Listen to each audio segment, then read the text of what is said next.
Go. All right. Hi, everyone. I am Katie Bradford Osborne. I'm the founder of Roaring Artist Gallery, and we are here today for a artist talk for some of our exhibiting artists from our Connections exhibition that is currently on display in our 3D virtual art space. So I am really excited to hear from these artists. This entire series of artist talks has been so much fun so far, and I think this one's going to be absolutely amazing. So without further ado, we're going to get started. I'm going to start with screen sharing. We're going to take a quick little trip through the exhibition just to view these artists' artwork, and then we will move on to our artist talks, and I'm excited about that. So just a moment, let me get started.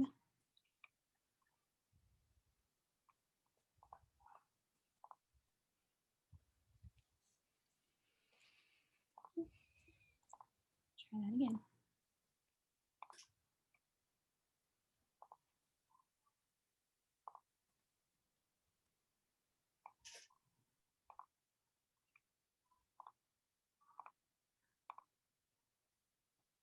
Okay, can you all see my screen? Yep. Awesome. All right. So we will, let me scoot that over a little. Okay, here we are in our Connections exhibition. This will be on display until May 31st, so there's still a couple more weeks. Let's see here.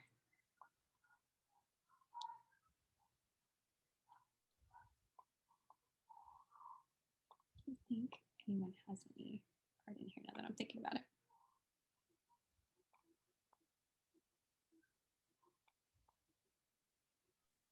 Katie, have you gotten really good at piloting around a digital art gallery space? I'm getting better at it. Whenever I first started this, I put my husband into it, and he's like, "Oh, this is like a video game," and I was like, "That's why I'm not good at this." But I feel like, yeah, if you had a joystick, it would be more fun, right? Yeah. yes. Definitely. I might have to think about that. Yeah. I would love one of his controllers if it would work. Okay, well, here is one of Erin's. It's called A Fine Heart. I absolutely love that piece.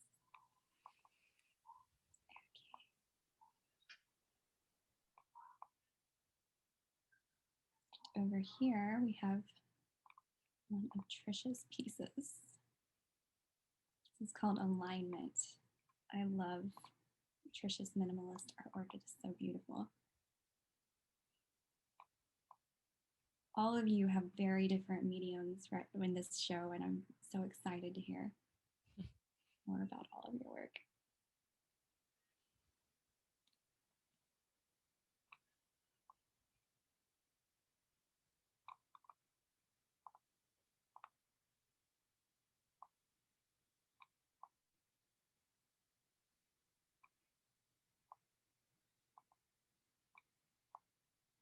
The one downside here is my computer is moving very slowly. Let's just move in here a little quicker.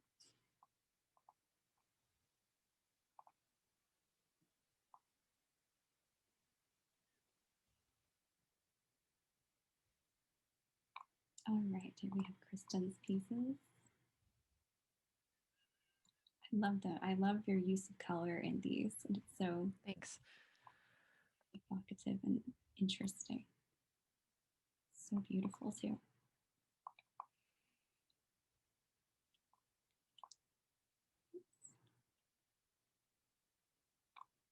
Here is Erin's other piece, Wish You Were Here, which is one of my absolute favorites of Erin's pieces. Erin is one of our represented artists, so you can see more of her work in our gallery, as is Tricia. So I've gotten to know their artwork and absolutely love them.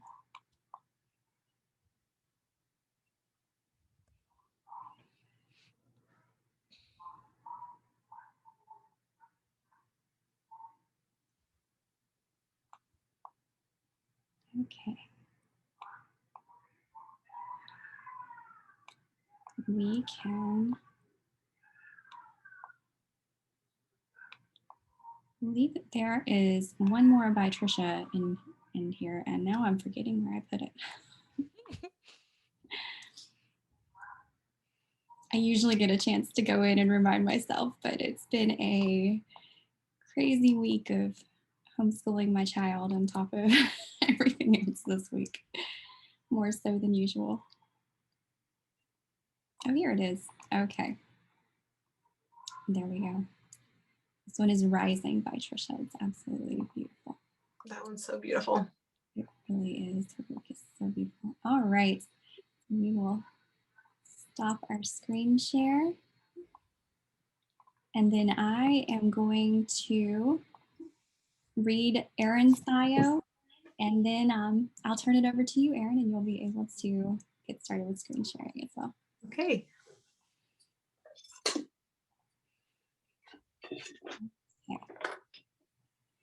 Erin McCluskey Wheeler is an abstract collage and artist living in California. She is a caretaker, a mother, a cancer survivor, a teacher, and a woman with a particular passion for what she does and a heart that pivots but never stops. And I absolutely love that. That passion shows up symbolically in her colorful abstract collages. Erin says, often the forms I use suggest hills, rocks, expanses of sky, and clouds. I associate colors and landscapes with people in my life. And while my work is open-ended and abstract, it comes from a place of personal meaning and symbolism.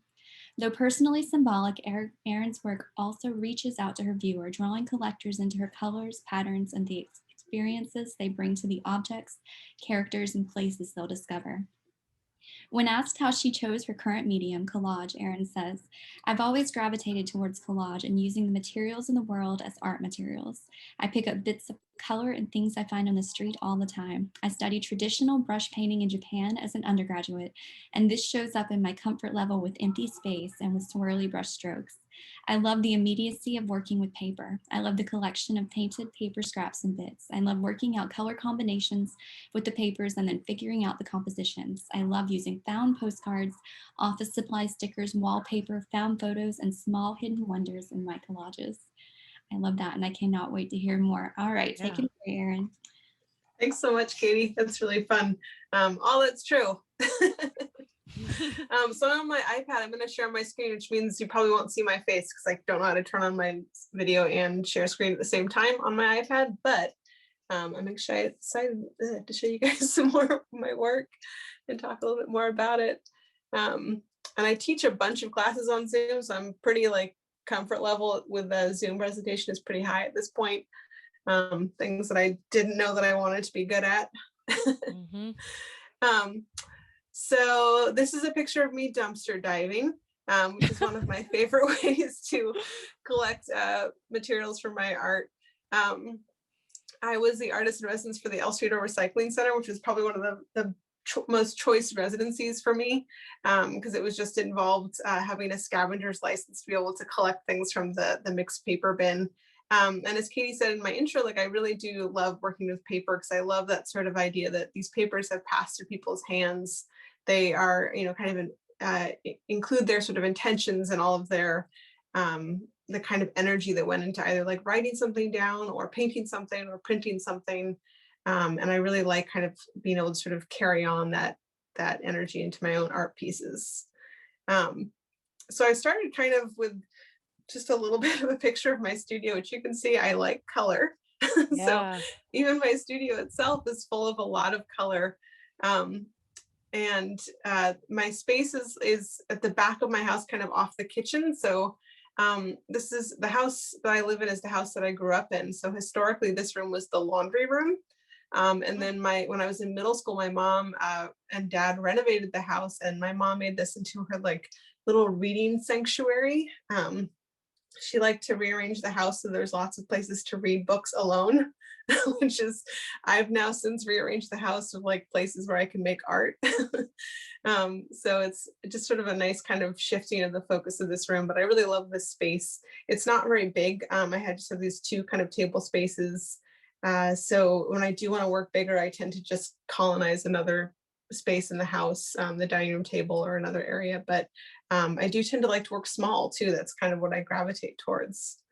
So the current body of work that I'm working on, my collages have gotten more sculptural. And I've started building up a lot of these layers of collage pieces and kind of really letting them kind of drip and hang, and really creating a lot of interesting depth with the pieces. And this really kind of grew out of like, I was really interested in kind of exploring this part of my process. It's like the starting place for all of my collages, which is assembling like a set of colors and papers. And I was liking so much the sort of piles that I was putting together. I was really curious, like, how do I actually make this pile of paper and all its like shadows and depth and texture and richness? Like, how do I make this a piece that can live as a thing rather than just a pile of paper? I mean, I probably could just make piles of paper all day and I'd be really happy.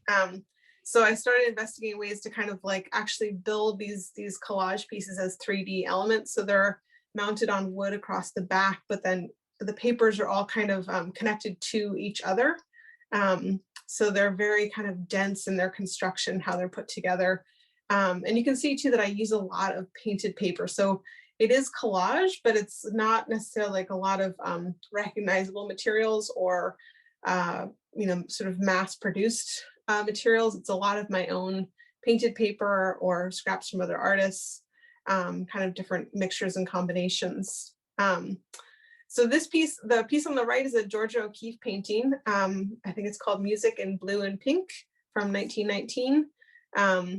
And it was the inspiration for the piece that I made on the left here, which is part of this series of these sort of more sculptural collage pieces. And I include this too because I'm also a teaching artist. And so a lot of times work that I make grows out of teaching my students, who are adult students for the most part. And I gave an assignment of like taking a previously made art piece and then sort of translating those colors and forms into collage. Like, what does that feel like? What would that look like?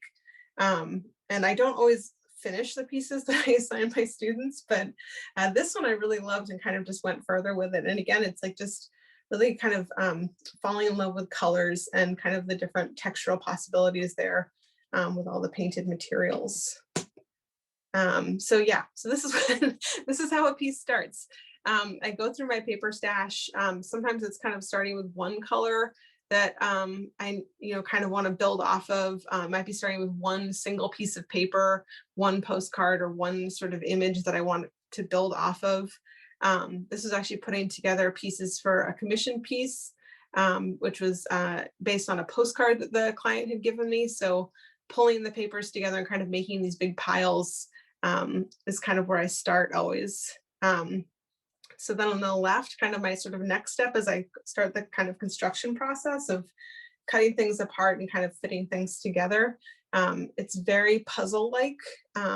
It's also a little bit, when I get to kind of the stage on the right, it has a little bit of like an art restores kind of mentality to it, or like I tend to sort of do a lot of going in very carefully and completing shapes and painting and coloring in different parts. So like this piece you can see on the top, there's actually nothing there. So then I've added all of these elements across the top there to kind of pull all those pieces together. And then these pieces here too, it's like those are all painted to kind of, I do a lot of color matching with the paint and kind of filling in shapes and completing forms, so that the pieces look very unified when they're all sort of put together. And I really like that sense of like fragmenting the images and cutting things apart and then bringing them back together again. That's a really sort of important part always of my process and how I build things out.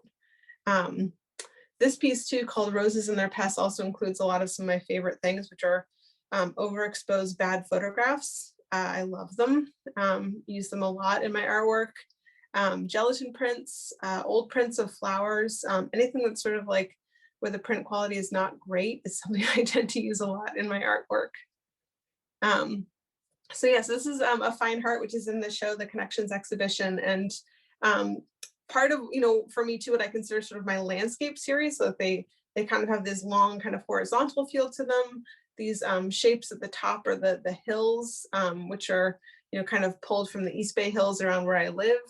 A lot of the colors kind of come from like the sort of like brightness of like wildflowers and the California coast. And then, this is like a really fun combination of like some vintage wallpaper, some printed paper I made with the edge of a box, a building that's actually from my college campus, glitter, some of my daughter's preschool art. I mean, there's like a lot of stuff in this piece.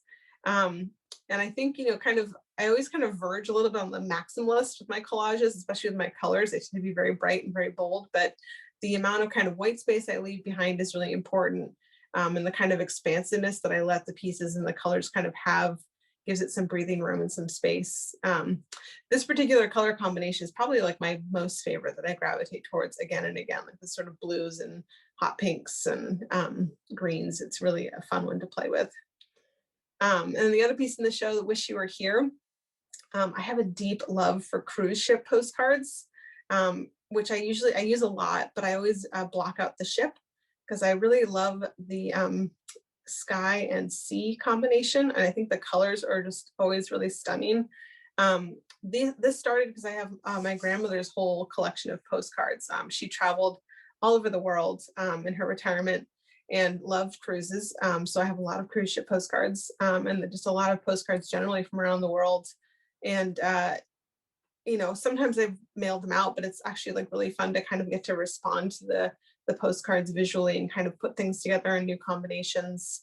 And again, just kind of have fun with sort of completing forms in interesting ways. I loved how this piece of painted paper kind of felt like it echoed the ocean shapes a little bit and the waves. This one felt like kind of like both a splash and like the sky kind of extending up. So yeah, I love that kind of sense, especially with cruise ships, of kind of like hiding and disguising the boats and images in different ways. I'm just going to cruise through a few more here just to kind of give you a sense of like putting things together, building shapes. I love playing with like colors in different ways. This is the last like physical exhibit I had, and this piece aggregate was made of 144 4x4 squares, which are all kind of like offcuts from collages that were not very successful. But I do this kind of practice a lot of kind of like going back to a piece that I don't love that much and finding the like good 4-inch section of it. And then once I have enough of these, they get installed in these really big configurations. This was a 6 foot by 6 foot piece. You can kind of see there too, they're on like little lifted panels there. And they are at the end of the gallery. So really cool piece, like the sort of rainbow effect and order of those just really kind of draws you in. And I love this idea too of kind of like, there's no like kind of stopping point for your artwork where you're like, it's not done, it's not perfect. It's like, it's fine. Especially with collage, you can just keep kind of cutting it up and recycling it and finding new ways to look at it.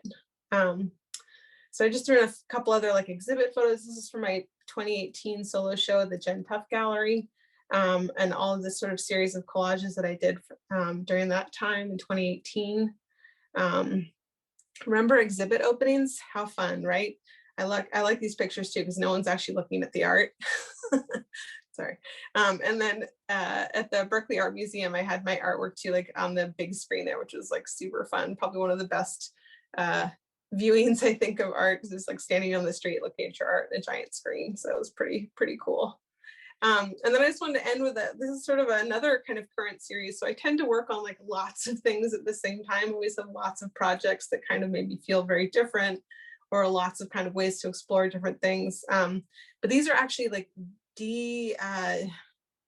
broken down collages that then have become paintings. So the sort of first kind of initial underlayer was a collage on all of these pieces.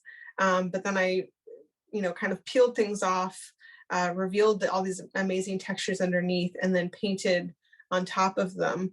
And they've become these like really amazing kind of like planetary lunar surface paintings that I'm really enjoying and really having fun with right now. So there's about 6 of these I've done right now. They're all really different. I'm kind of responding to sort of like the bits of paper that the collages have left behind, and then adding new kind of textures and elements with it. Like this one has like pumice added into the paint to kind of give it this really moon landscape feel.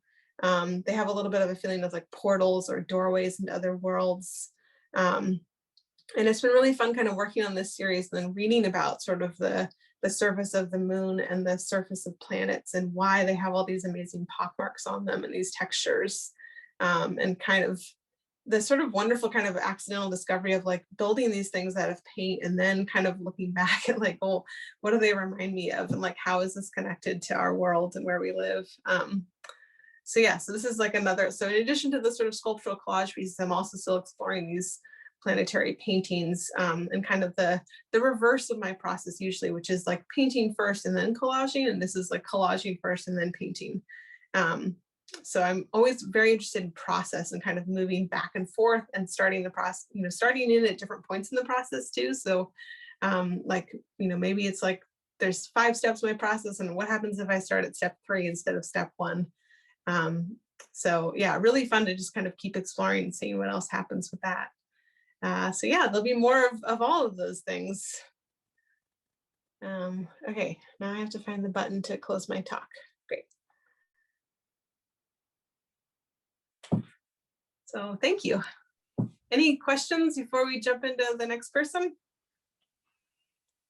I love your work, Erin. I resonated with so much of what you talked about with process, because I do a lot of the same things you do with collage. I start in one place and then I reuse images, I recycle things, not as much with my recent work, but with past work, I've done that a lot. So I had a question for you about your more sculptural pieces. How do you hang those? What is your method of displaying? Because as a fellow artist, I'm always wanting to know, right? Yeah. So how do you get those on the wall? Yeah, so they're on like a piece of thin wood on the back. And what I will probably end up doing is turning that into some sort of a cleat, so they can just kind of like you put the other piece of wood directly onto the wall, and then the wood that the piece is on will just kind of like fit into place. Yeah. Yeah, I have thought about framing them in like a little bit of a shadow box frame, but I actually just love the way they look on my wall behind me right now. Exactly. Yeah. I'm sort of just obsessed with them, and right now they're just hanging from their wooden bars, like on like nails. So yeah, I'm still kind of exploring like how do they hang, like how do they get out into the world, but they're really fun to construct and put together. And yeah, usually I put them all together with tape at first, and then I'm like, okay, how do I glue this? Yes. And then it's a fun process of like putting them back together again. But yeah, they're very sturdy though. They actually are like quite, solid. They feel very light and delicate, but good construction is important to me. Yeah, exactly. That's why I asked. Yeah. They are beautiful, and your planets are just stunning. Thank you. What you're doing with that. I think I love collage work.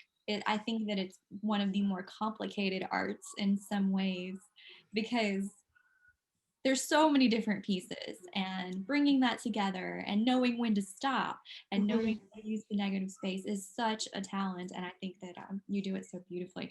I really loved hearing too the way you talked about your process, almost like an art preservationist. I thought that was a really cool way of putting it, because that's sort of what you have to do in order to that was a really cool way of putting that, though. I'm going to hold on to that one. Yeah. Well, it's like I'm the art restorer who also destroyed the art. Yeah. That's wonderful. I love that. Best of both worlds. Yeah. That's wonderful. Well, do we have any more questions for Erin? If not, we'll move into Kristin. All right. Thank you so much, Erin. Yeah, thank you. I loved that. All right. Kristin Frost is a mixed media artist living in Bothell, Washington. It's right outside of Seattle, right? Where in addition to her own art, she works as an adjunct art professor at DigiPen Institute of Technology and Gage Academy in Washington State. Kristin earned her BFA at the University of Seattle and her MFA at Claremont Graduate College. And she is shown in solo and group exhibitions across California and Washington with her drawing, painting, and mixed media arts. And I know that you do a lot of different kinds of art. I do. And I'm really excited to hear about the series too that's in the show, because it's really stunning, and I think that really poignant. I think that that's probably the best word that I could use. So I'm really excited to hear from you. All right, go for it. Great. Thank you. All right, let me bring this up. All right, can everyone see that? Yes. All right. So first of all, thank you for including me in the exhibition. It's wonderful to be here, especially with so many talented female artists. It's just kind of a great space to be in, and I love the virtual format. It's awesome that we're able to do this still during this time. So my name's Kristin Frost, and I am a artist and educator. I work in painting, drawing, mixed media, collage, and ink. And sometimes I do all of it at once, and sometimes I just focus on one thing for a while. So yeah. So I was born and raised here in the Seattle area in Washington State, and I grew up knowing that I was going to be an artist. It was the only thing I ever wanted to do. And when I went to college at the University of Washington, I decided to major in painting and drawing, knowing that I wanted to pursue art professionally as a career. When I graduated, I started teaching kids and teens art in the local region right around where I went to school. And then I realized that my career path, I wanted my career path to be a twofold thing. I wanted to be a working and practicing artist, and I wanted to teach art. And to me, those two things have become integral into what my art is and the kind of things that I draw and paint now. So this is a image of my studio when I went to grad school in 2011 at Claremont Graduate University, which is about an hour east of LA. And this was my dream studio. I'm probably never going to have as good of a studio as this was. It was massive, and my work got huge because of it. I was, I had the chance to experiment with scale in a way that I never had before. Leading up to this point, my work was fairly representational and mostly having to do with place and with landscape and with memory. And so coming into CGU, the work transitioned into a more abstract feel almost immediately. It was pretty quick. And part of the reason for me of going to grad school was so that I could kind of get out of the rut of what my art had been at that point, and also to gain the credentials so I could teach at the college level. So it kind of was giving me everything I needed at this point. And my work at this point was kind of in two categories. I was working on these bigger oil paintings and doing smaller collages and watercolor paintings, and they were very much integrated with each other. You could see the white piece of paper at the back of the screen with the tape on it. I'd like tape randomly one day, come in the next day, paint it, take the tape off, and sometimes it would become a painting like that. Sometimes I'd paint from that into a larger oil painting, and sometimes I would tear it up and it would turn into a collage. So it just kind of gave me freedom, and every day I came in feeling like I have a place to start, that I'm not just going to be kind of stuck in the world of everything.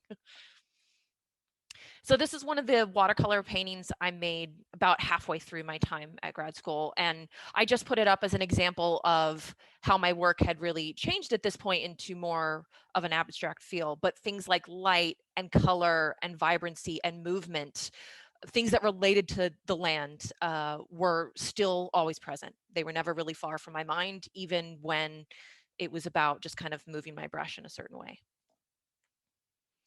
So at about halfway through my time at CGU, I started a project, a 100-day project, where every day I would come into the studio, start a watercolor painting, small 8.5 by 11 or so. And sometimes they'd become larger works, sometimes they would be on their own, and it would just give me a place to begin every day. And about halfway through that process, maybe 40, 50 paintings in, I made a painting that I hated and I couldn't deal with. And so I cut and tore it up and I turned it into a collage. And that opened a whole new world for me, literally. I went into the world of 3 dimensions. So I started making wall reliefs, installations, and even sculpture almost completely out of paper at this point. So Erin, I feel like there's a lot of similarities in some of our process with this. Oh, that's so exciting. Yeah. So here's an example of that. That's about an 8-foot tall painting on the left, all watercolor. And when I made it, I didn't necessarily make it with the intention of knowing that it was going to become a collage or knowing that it was going to be torn up and reborn, but it felt like it needed that at the end. And this was the largest piece I had done that to. And on the right, you can see kind of what it turned into. I put it on the outside of my studio wall, and it had a different kind of fluidity and movement and energy than the original one did. And I loved how the two kind of held their own and yet the idea of morphing things from one phase to the next was very similar to my process in getting them to that point in the first place. I would start with photos, cut them up, tear them up, put them together, paint from that, turn that into a collage. So there's all these little steps that would lead to, kind of finalize projects like this.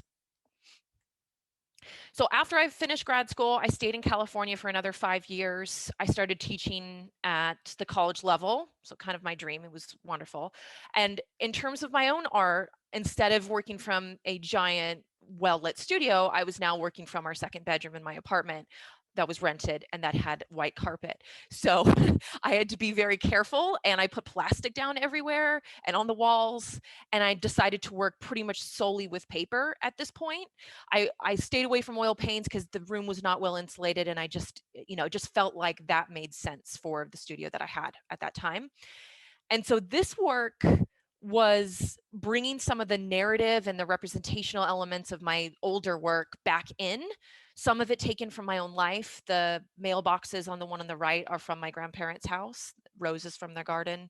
And then others are more observed or things I noticed, like the yellow and black tape on the left was from a construction site, which were everywhere. When I was in California at the beginning in 2011, it was, in the middle of the recession, and there were all these just kind of abandoned construction sites all over the place where I used to live.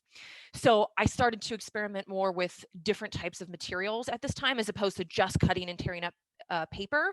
I was using colored tape, spray paint, chalk, wax, um, ink. There was a lot in there that I hadn't really dealt with before. And so it was a different type of collaging. These were still, it's hard to tell in these images, but there were still moments that were 3D, kind of coming out from the surface of the paper. So they just gave me something else to work with and to experiment with that I just hadn't been doing. It feels like every physical move I have has greatly influenced the type of work I'm making, whether it's to a new apartment in this case, kind of out of grad school, or moving back home, which is what I did in 2018. So this is a big shift from that last one. And when I moved back to the Seattle area, I had a very young son at the time. He was not even 1. And so that the first year or two, after year and a half after moving back, I made very little work. I was very focused on trying to figure out what being a mom was and didn't have a lot of time to make art. So when I started to get back into it, it coincided with gaining teaching jobs. And so this is kind of where the teaching aspect came back into my work, and started working at DigiPen, which is a school where students come out with degrees in digital art, in animation, in film design, in sound editing, kind of not necessarily your traditional style 2D art. And yet they teach that for the full first year. Every student gains that knowledge. And I also teach at Gage, which is more of a traditional art academy. So I had these two kind of opposite ends of the spectrum that I was working with in terms of students. And I noticed that, to me, going back to the basics of monochromatic drawing, working with graphite, and using subject matter that was relatable and physically right in front of me. Things outside. The tree on the right is from just down the street at a walk, my favorite willow tree there. And then on the left is Erin, this is also where I really related to the piece that you, the assignment you gave with Georgia O'Keeffe, because the image on the left with the flowers is also a completed demonstration. I kind of started it and then realized I wanted to finish it, where students had to take 2 plants from a specific region and put them in context together, and think about things like light direction, time of day, season, all of those things. And so I felt like that would be a fun challenge for myself as well. So a lot of my work in the last couple of years has been relating to the environment around me here, and some more of the kind of natural elements that I really missed when I was in California. The greenery, the trees, the connection to things like mountains and lakes, and just having all of that around. So this is the series, part of the series. This is the first piece in the series that two of these pieces are in the Connection show. This one's called To Breathe Free, and this was made at the start of the pandemic last year, at the beginning of probably March or April of 2020. And I felt like there were all these small moments that I was witnessing that felt so kind of strange and surreal, like seeing a blue mask waving in the wind like a flag on a tree. This was like right in the beginning where you started to see these kind of on the streets, and it just seemed to represent this new strange normal that was going to happen. And I like the idea of having a pop of color against a completely neutral background, because the black and white felt very real to me of what the moment felt like. You know, calm in a certain way, but static. Nothing was changing. Every day is the same. And you get these like moments of color and vibrancy that speak to something bigger. So here's another piece from that series called No Exit. And again, this doesn't seem like something you would find in reality, but I promise you this does exist at a park very close to me. Um, I was on a daily walk with my son, and we came across this park that had a stop sign right next to a path, and it just felt kind of like a metaphor for what was happening. We were, asked to stop participating in acts where we were all in one place, and to protect each other and stay home. And it just felt like even the outdoors, the last place that we could kind of be ourselves and feel a little free, even that we had to be careful with and maintain distance. So here's one of the two pieces that are in this show, Connections. And this one was really personal to me, because one of the first things I noticed physically, like looking around and seeing the differences last spring, was all of these abandoned playgrounds. Because at that point I had a 2-year-old who really only wanted to do that, go outside and play with his friends, and go to the parks and be social. And this actually is the playground of his daycare, which of course he stopped going to last March as well. And I decided, when I had seen a bunch of these and there were caution tape everywhere, I knew that I wanted that to be part of the series for me. And so I decided to actually go to his daycare to take a reference photo for this one. So this is the playground in the backyard of his daycare. And it was such a strange experience, because all of the plants were super lush. Everything was growing up as if nothing else had happened, right? Like it was probably late spring, early summer, like lilies were in full bloom. It felt like nature was like taking back over in such a short amount of time. And there were 2 abandoned toys sitting in the play area. I had not planned on putting those there. Again, it was completely taken from observation, an overturned dump truck and a bulldozer. And my son is super into cars, so it just felt perfect for the situation, and how bright and colorful they were. And it seemed like it was a moment, like a museum moment, right? Like you're noticing something the day before things changed to the day everything changed. And it was just like a snapshot of that exact moment. So here's the other piece in the show. This one's called Alone Together. And this moment to me kind of represents everything that this last year and a half has been. I've seen a lot of images online of people, gazing outdoors, their kids, their pets, whatever it is inside.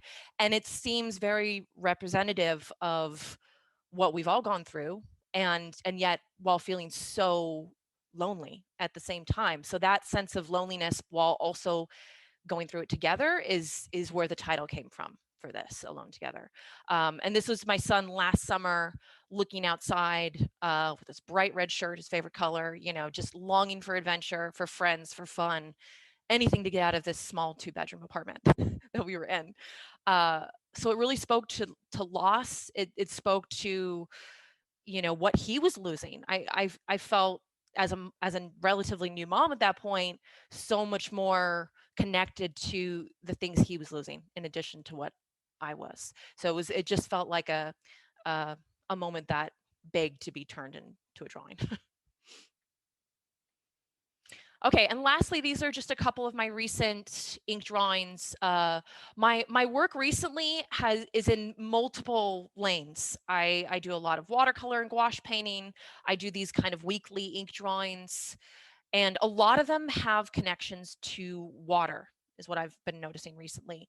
And there are moments within them that, even though these are pretty representational and realistic in a way, there are moments that kind of break down into abstraction that remind me so much about my abstract work a few years ago. And so there's these connections between all of the kind of lanes of my work that I get to notice when I do multiple lanes of work. And I've been told in the past multiple times, not focusing on one thing is not going to help you, that you need to sit on with one thing and stick with it if you want to make it in the art world. But to me, I found the opposite is true. It's a strength to experiment and to try new things and to see how one can lead to another. All of my best work has come from these moments of frustration with the process of what I've done previously, and letting go of that and opening something else has, allowed me to just continue to change and morph my work. So yeah, thank you. All right, let me get out of this, stop share. Do we have any questions for Kristin? It's really fun to see how many different connection points there are between our work. It's like, I think seeing maybe our current pieces together in the show, you wouldn't necessarily think that, but I think that's really exciting. Like, just to see all your different, sculptural pieces, that one really big piece from that painting to sort of attached to the wall. I mean, just gorgeous. So cool to see those forms kind of expanded out that way. Thanks, yeah. And I really like to, you kind of ended your talk talking about experimentation, trying lots of things. It always feels like there's so much pressure as an artist to have your style. Yes, so much. Have your thing that you do. And I think it doesn't always fit the artist's nature. It's I want to learn new things all the time. Right. And so we shouldn't feel limited to one thing just because some people happen to enjoy it. Yeah. It's I had to really fight against that in the past in some ways, and now it just feels natural to have drawings, paintings, a bit of everything happening. Right. Mm-hmm. That's great. I think that's probably one place where being an ADHD gallerist helps. I get so excited whenever I see all of the artists we represent doing something interesting. I'm like, yes, do that. They're like, really? I want to see what's going to happen. And we have one artist who keeps painting these awesome paintings. And then she asked me to pull them off because she's completely redoing it. She's completely painting over it. She comes up with the coolest things, but that takes a lot of bravery. And I think it takes a lot of bravery to really allow yourself to experiment the way you are. I think that that's a really cool thing. I also really loved when you mentioned, when you were talking about working from your grad school, your studio there. Yeah. You would have the paper and then you would come in every night and do something with it and then come back in the next day and you had that, and how that transforms into your art. That is an awesome idea for artists in general. Because it worked for me. White paper is scary. It is scary. Sometimes you just got to put tape or something on it to take out the scary to start. I mean, just turning that one piece into a collage the first time it didn't feel scary in the moment because I was just so annoyed with it that I just assumed it would go in the garbage anyway, so it's just whatever, I'm going to try this. And then I think I had a meeting with a professor the next day and they're like, what's that? Do more of that. Where did that come from? So it's interesting how that happens. Sometimes really organically and other times just because it's I had a process and at some point that process needed to change, I really like that a lot. I also loved how you mentioned how you were influenced by everywhere that you were working, whether it was the giant studio or the tiny apartment room. And I think that I know I can certainly relate with that. My studio has changed over the years in so many ways. And now my studio shares a space with my office, which is the gallery. Right. So it's interesting how it moves and how that affects your artwork. And it was really cool to see that with yours too. Thanks. Does anybody else have any questions for Kristin? I really enjoyed hearing from you, Kristin. Thank you so much. Thank you. Yeah. All right. Half the Okay. people here are my people. They know everything about me anyway. So Well, I really enjoyed hearing about it. Thank you all for joining us today. Thank you to everyone who's going to be seeing this whenever it is recorded. It will be recorded. It will be available afterwards in a couple of days. And I'll be sending the links to you, Erin and Kristin, so that you'll have that and be able to send it out if you want to. It'll also be available on our website and our YouTube channel.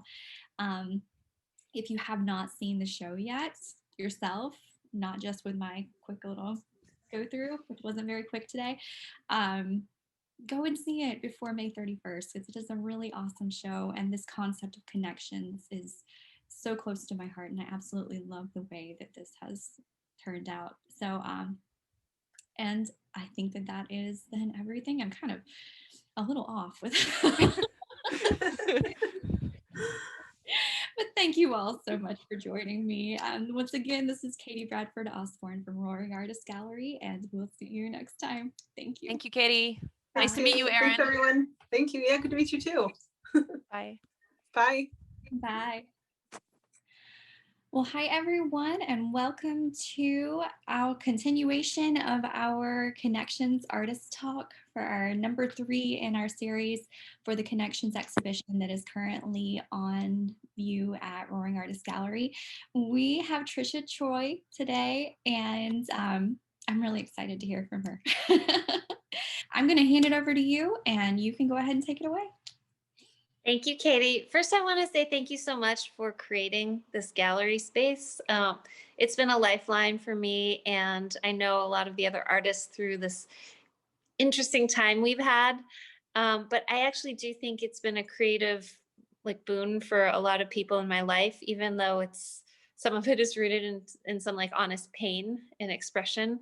But I'm just really thrilled to connect with you. Every time we've spoken, I've just walked away with more me and more of a calling to express and put art out there. And so, hi everybody.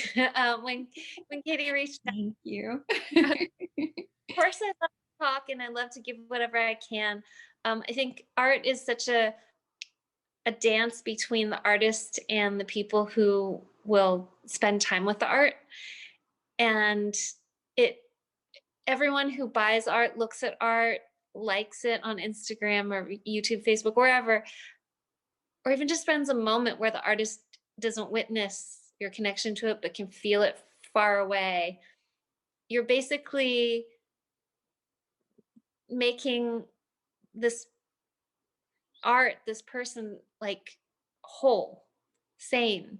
A lot of the art we love right now came from someone who had this vision in their mind that drove them a little bit crazy on the outside, but it's because it's trapped energy is just so toxic.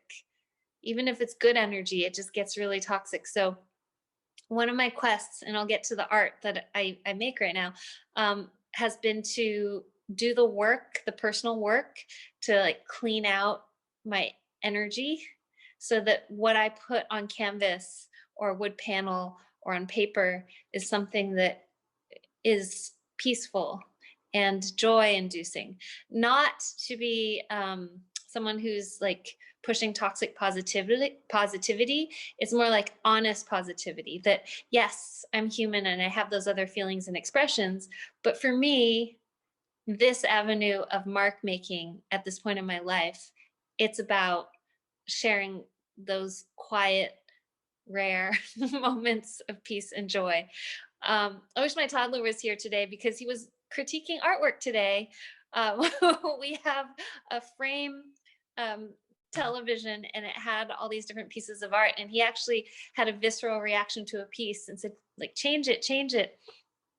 And we said, why? And he's, what does it make you feel? And he said, angry, mad, sad. And it was a more chaotic piece. And I found it very beautiful, but I understood. And then we pointed to a piece we have hanging in our home that another artist made and said, how does this make you feel? And he said, happy, peaceful. So it's really great to know that some of the things we create as artists really resonate, and they don't always have names and words.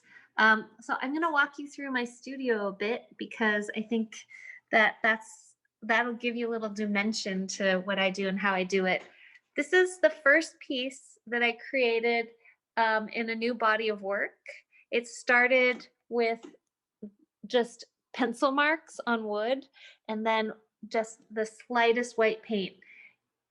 I love working on pieces where it feels like nothing's happening until it all happens. And so the white painting was just white on wood for the longest time. And then one day I introduced the color. And the color came from these pieces that I make that I call my shadow paintings. And my shadow paintings are the pieces that I work on side by side, along with my more subdued, quiet, white on wood panels. So here's an example of a shadow painting that I make. It's basically where I do whatever I want without any kind of judgment, while I work on quieter pieces where I lay down color. So color being anything that's not the wood panel. This is a piece I've been working on recently. So you can see the technique. I usually use just a tiny bit of paint and then some water or medium, and then I go over the canvas lightly, almost like the stroke of a butterfly's wings. And I just get into a meditative space and I wait until I see something come up. And then I'm really patient with it, because if I rush it, it will be something I thought of in my head rather than an expression that the paint and the canvas or the wood want to have. And it's just like life. I realize that whenever I have a concept of what I want to do and I push for it, I'm very not in the most peaceful place. It's very expectant and entitled kind of place to come from for art or life. And so these pieces that are very, very spare, and I'll show you a few more, they almost look like there's nothing there. And those are the pieces I've actually spent a long time on, and they're usually very peaceful moments. So this is a piece that was recently sold, and I'm so honored for it to be sold because it's really just a meditation and a feeling. And here's another one where I'm introducing color, and another one in the series that's really, really, really spare. And my favorite piece, which I've now painted a few times, is this circle. It looks really simple, but it's actually this journey where I go around and around and around until it's been done. Let's see. I came from a place where my art looked more like this.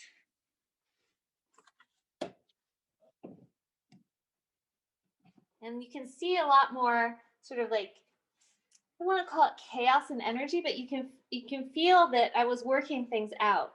And before I met Katie, I actually had a lot of time doing art for the Hotel Days Arts and a few galleries in the city.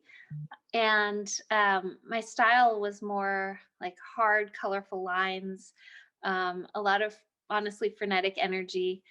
And that style of painting came from a time when I was feeling really stuck in my life. And I expressed that stuckness on canvas, and it was full of bright, bold colors, and people thought it was really joyful, but I knew that it wasn't. I don't know that I was really cognizant of what was happening yet, but when people tried to buy the art, I would hesitate and pull back a little bit. And I actually got a lot of like accolades for that art. Whenever I would hang it, someone would try to buy it, and I felt a little twinge of guilt, like, you're hanging my chaos on your walls. And so I paused and I didn't put my art up for sale for a while until I really during this pandemic, I really sat and I found the voice I wanted to share. And right when I found the voice I wanted to share, Katie had a call for more artists to join the gallery, and she invited me, and I felt like it was just the right timing. And as an artist, I've been making art since I was a child. I went to school to make art, but I've been waiting and waiting and waiting for the expression that felt like it was the one that I wanted to give the world. So we are here now. I think I was supposed to talk for just a few minutes, and it's been a few minutes, so I'll stop now. Well, that was wonderful, Tricia. I love how you express the concepts really of chaos versus meditation. And I feel like that is one thing that is so special about your work, because you can really see, to me anyway, I can feel the meditation that goes into it. And that's why like we have it actually listed on the website as meditation as part of the artwork because it really is. But I think that having seen where you came from, and I know I had seen those pieces before when we had talked before, and seeing what you've been doing now, I'm just so excited by your work, and I'm so excited to see what you continue doing. And thank you so much, Katie. thank you. So thank you so much for sharing with us. This is going to be posted onto the end of the other artist talk, so it will be available for anybody who wants to view it. And so thank you to all of you who join us later, and thank you so much, Tricia, for sharing with us. That was absolutely wonderful. Thanks, Katie. I'll talk to you soon. All right, thank you. Bye. Bye.